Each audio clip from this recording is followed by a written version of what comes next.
do. So my concern is, are we cutting corners on Pardee and Goddard so that we don't have to bond out any money and just use that money towards Beach Daily? That's a concern of mine. I don't think it can be used for Beach Daily because the bond is specific right to so there would have okay, to be, so now you're saying that we couldn't even use that money for Beach Daily. That's my understanding. That's, if I may, if you're referring to the bond resolution that was passed, if there is excess funds, it could be used in our project, but that bond resolution has to be amended to include that. okay, yeah. And that bond resolution requires council approval. Yeah. Is that right? That's correct. Yeah. So, but it just, the chairs, yeah, so we just couldn't take the money and move it there without approval. But you guys, from what I'm seeing, from what I'm hearing, you do not agree with just 3.5 removing the crack layer. I think it's not, you won't get the longevity that you would have gotten otherwise. And, you know, we're very proud of the work that we've done for the city of Taylor. And we know the need to stretch a dollar as far as you can stretch it. And that's why we really thought the 10% investment was well worth the additional longevity that you receive within the road. And we're very comfortable with our design through there. You too, that's why we voted on it. Councilman Remick? Yeah, that's what I was going to say. Our project that we voted on has been changed. Change was recommended, or you were told that there would be a change, correct? That's correct. Who told you? Mr. Lyons told us. Okay. So we made the change, okay?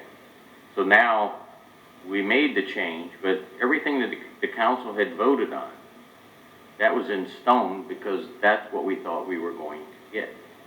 And I think the concern of myself and possibly the rest of the council, that when we vote on something and there is changes, especially with monetary, the account of money and the project itself for long term on that roadway, that we should have been advised of this to make sure, did council agree with this?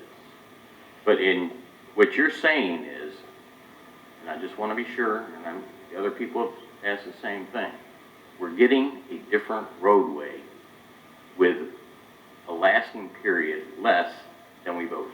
Yeah, unequivocally, these are two separate road projects now. What was bid and what is being built are two projects, two separate projects. But are they just as good as we planned? No, they have different life cycles through there. Exactly what I'm saying. Yeah. And we voted on something that would last the life cycles on both, okay? But yet, it was changed, and I feel that we should have been at least notified of this change, because the money that we're spending, we were hoping that our roadways would last longer than this road from when we had done, what, 15 years ago? I believe so, yeah. I think that was 2006. Now basically, Pardee, the scope of work required, you know, the 2-inch crack layer, which took it to 5.5 inches. That included Goddard Road as well. So now Goddard and Pardee are removing the crack layer, so we're losing 2 inches of asphalt, a different type of asphalt, but 2 inches of asphalt on both things, and that's what we're on both roads. That's right, on the L. You know, it's basically 2 L's that we are working upon for the 2-year projects. This is the bulk of the project this year. This L, Goddard and Pardee, southeast quadrant, basically. This is the bulk of it. Pardee is a long stretch. What percent do you think we're talking about? 65 maybe? Yeah, 60% or so like that. You know, they're pretty close, but you know, it's definitely a larger component to it when you look at lane miles through there and things like that.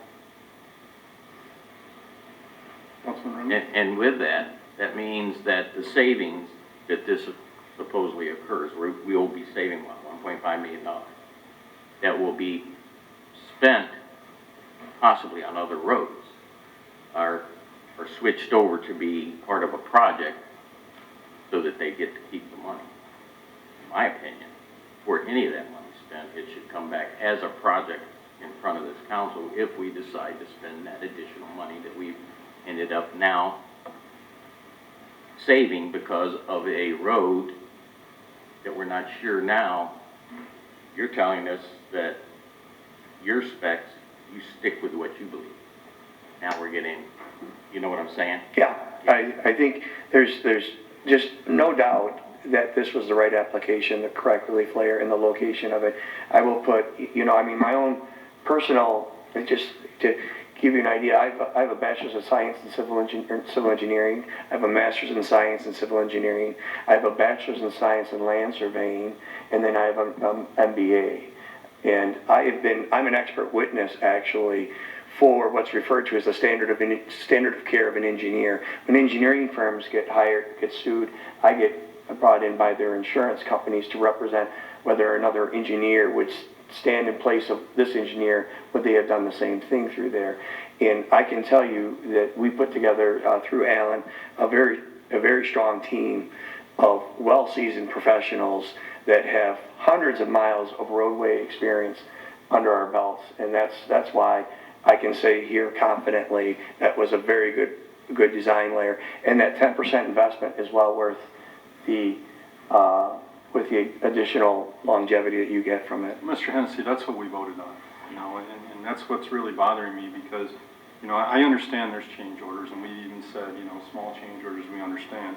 But, as far as I'm concerned, that we bidded out a 15-year bond for a 20-year, and basically at the beginning, or just as it started, the administration made a decision to basically shorten the lifespan of the project, of the road itself, and that's, to save $1.5 million, and that's great, but we wanted as council to get as much life out of Pardee Road especially, and Goddard. That's what we voted on, and that is clearly not what is taking place now, and I think that's what council is so upset about. I know that's what I'm upset about. Yep. Anybody have any questions for Mr. Hennessey or Mr. Cruz? I appreciate it. Mr. Lyons, would you like to come down and speak?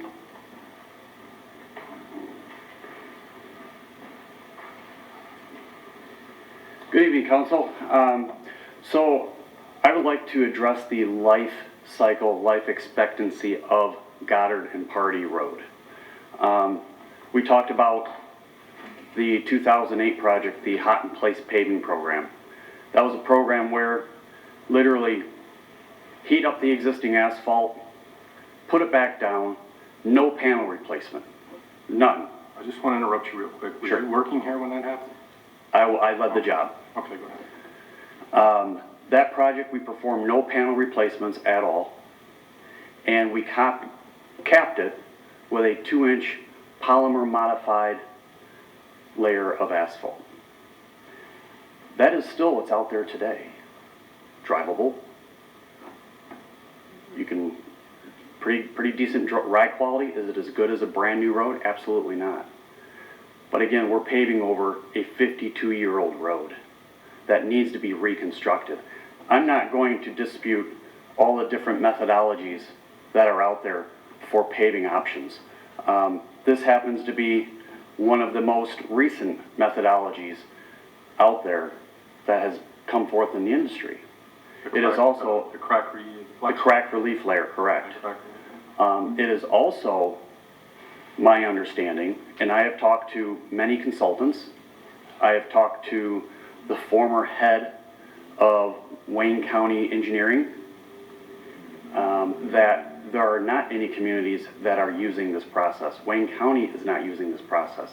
It is primarily a freeway, I-75, 275 type application where you have the major traffic.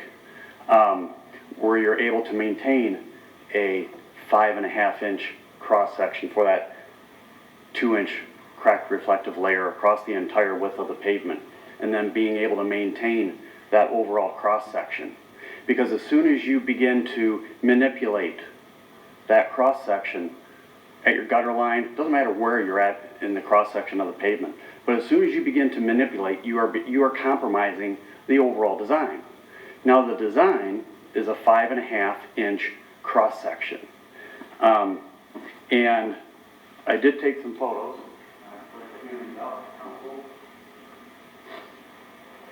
This is actually probably one of the worst ones. We received a number of calls on it from before residents of it were going to feel.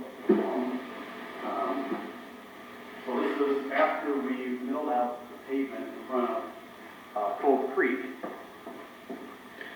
that is the, and if you look, there's also another picture that shows what the dimension is of that. It's just under 4 inches, about 3 3/4, 3 7/8.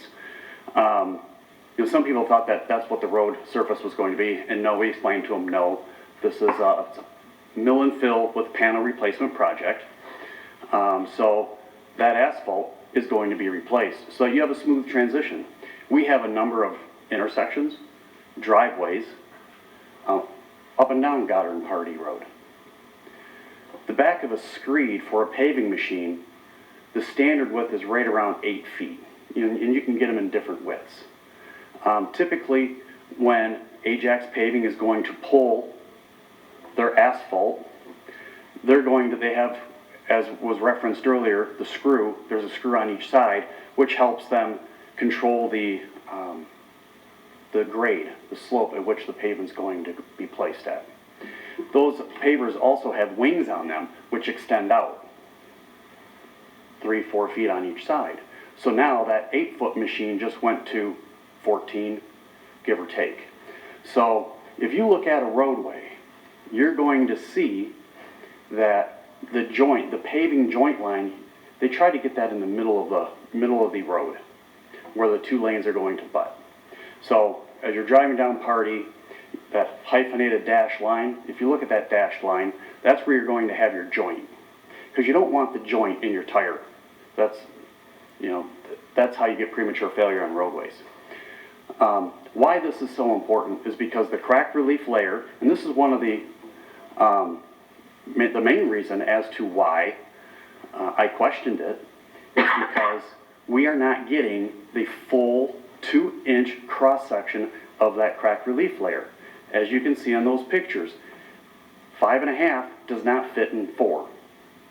And some of these areas out here on Goddard and Pardee roads are 3.5. That actually happens to be one of the more greater elevation difference cross-sections, if you will. So, To interrupt real quick, I don't think, especially if Ajax is doing, like he said, you're buying it